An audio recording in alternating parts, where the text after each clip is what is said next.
hours, we just entered the most dangerous phase of the coming hot war with Russia and China, and no one is prepared for what's coming. Everyone but a few smart people are actually ignoring it. The media would rather distract you with new COVID variants and masking concerns at your children's school. COVID cases are on the rise across the nation and in our area, which means something many of us thought we'd seen the last of is back. Businesses, hospitals, even colleges, including one in our area, reinstating mask mandates. Yeah, those are important stories, but they're missing the most important story in the world, and they're all ignoring it right now. Look at Drudge today, for crying out loud.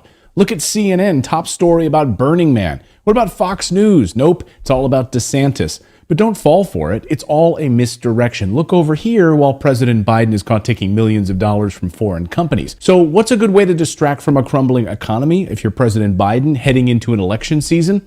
Start a war with Russia. Wag the dog. Did you ask for a war with Russia? No, neither did I. But you're about to get one. And my friend Tucker Carlson just exposed the entire plan. So once you start indicting your political opponents, you know that you have to win or else they're going to indict you if they win, right? Right. And so they can't lose. They will do anything to win. So how do they do that? They're not going to do COVID again. I know everyone on the right's afraid they're going to do COVID and mask mandate. They're not going to do that. They can't do that. If they've already been exposed. A hot war with Russia. Remember, we're at war with Russia already, but we're doing it through a proxy, using Ukrainians to fight the war, sending them billions of dollars in weapons. More than 400,000 Ukrainians are now dead. More than 2.5 million are permanently disabled. So we're using Ukraine until we can't use them anymore. When all of their men are dead, then we'll have to send our own troops. And it's all part of the plan, which Congressman Adam Schiff explained. We fight Russia over there so we don't have to fight them here in Washington, D.C. The United States aids Ukraine and her people so that we can fight Russia over there and we don't have to fight Russia here. Now, Tucker only exposed one big piece of this plan, which is the Russian piece. The other piece is the economic side, which we'll get into in a second.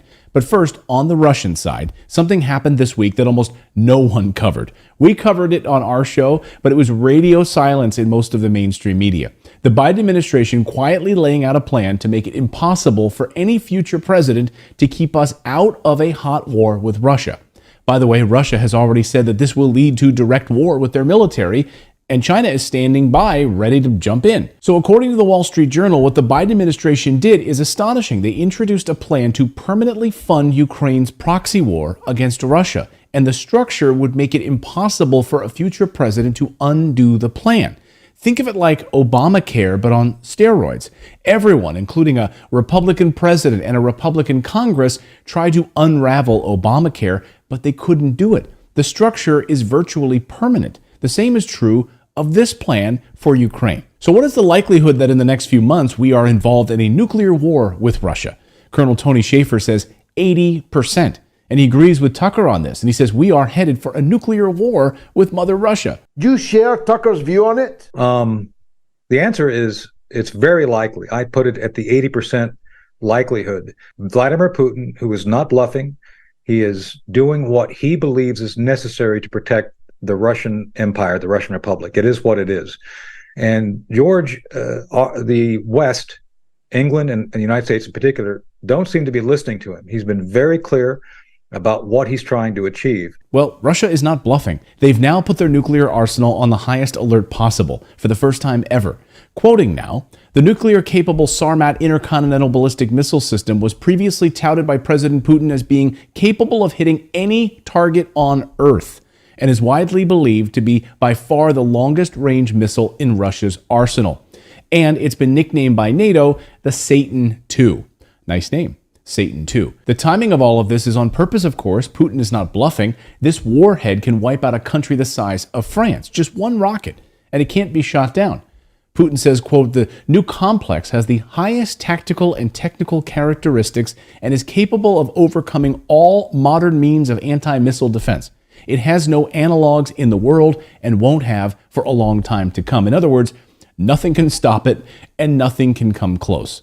Oh, good. So why don't we keep poking the bear, President Biden? The reason the United States is so desperate, though, is because the U.S. economy and the U.S. dollar. The U.S. dollar, which of course is losing favor around the world to settle oil transactions as the world's reserve currency. It's slipping away beneath their feet right now. There's no better indicator of this than in Africa over the past few weeks. We've seen 4 different military coups ousting their leaders who have been in bed with Western countries for decades. Another African leader toppled by the army. Whose turn will it be next? The United States and France have been stealing Africa's resources for decades, keeping these countries in a permanent state of poverty. We've been stealing their manganese, their gold, their silver, their uranium, their lithium, their oil. These African countries are saying enough is enough. What people want is to gain back their wealth, back their uranium, their gold, their iron, their phosphate, their oil, their gas. And this scares the West. I mean, look at Niger, which told the French to get out of our country, stop stealing our resources. And the French got so pissed this week that they decided to smash all of the trucks that they had there at their mines. So we're going to leave. Yeah, fine, we'll leave all the mines alone, but we're going to smash all the trucks on the way out. Can you believe these guys? And then last week, the country of Gabon did the same thing. France and the United States are in a panic mode right now. Victoria Nuland from the United States went to Africa in a panic mode. And according to the Gray Zone, people who attended the meetings had never seen her so desperate. Why? Why is she so desperate? Because Vladimir Putin just welcomed these African nations into a new friendship, and so did China, where they can keep their own minerals, they can keep their own sovereignty, make partnerships that benefit those countries. Oh, they know they're needling the West. The West can't let this happen. They can't let Russia and China create these friendships and these partnerships. And today, Moscow is warning NATO, back off or else. Russia's UN envoy, Dmitry Polyansky, says NATO's involvement in Ukraine has created a big risk of a direct clash between Russia and the West. He also said something very interesting. He said they've been hearing radio messages and transmissions that a number of NATO members, generals, and soldiers have been killed in Ukraine. So something really fishy is going on, guys. Why is NATO leaking information about the deaths of their generals and soldiers being killed in fighting with Russia? They're not even supposed to be there. They know Russia is listening. They know this information is getting out. You don't do that unless you want to use it for some big purpose. Something big is happening, and I'm really scared as to what comes next. So get ready. That's the news update part of today. El día 5 de septiembre de 2023, el ministro de Defensa de la Federación de Rusia, Sergei Shoigu, confirmó en su más reciente informe los peores temores de Ucrania, ya que ha señalado que en 3 meses de ofensiva, los ucranianos han sufrido aproximadamente 66,000 bajas y han perdido 7,600 vehículos blindados, piezas de artillería, tanques, lanzacohetes y vehículos de combate. Pérdidas completamente catastróficas para una fuerza de ataque ucraniana que a lo mucho tenía 100,000 elementos al inicio del ataque. Cada uno diferente, pero que nos marca la potencia que China tiene ahora mismo en el mercado y sobre todo la dependencia. La dependencia. China demuestra a Estados Unidos con Huawei, ahora se lo cuento, que las sanciones tecnológicas tampoco funcionan. ¿Por qué con Huawei?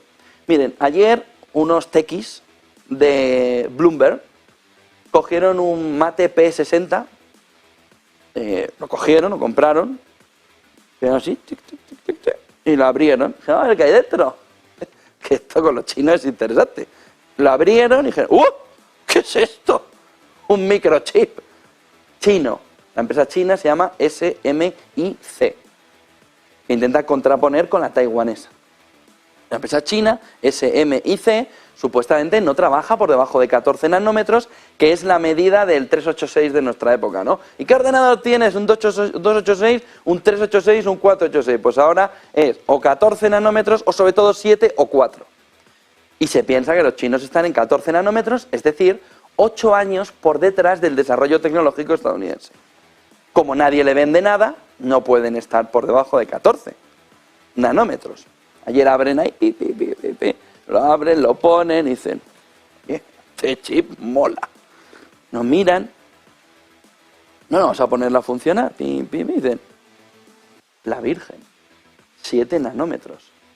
¿Quién narices le ha dado una litografía de estas a China para dársela a Huawei, o donde narices la ha conseguido Huawei para producir, hombre, se dice Bloomberg ayer, en una pequeña escala, si tú vas a la tienda y pides un Huawei P60, pequeña escala no es, depende de cuánta gente lo quiera comprar, pero pequeña escala no es.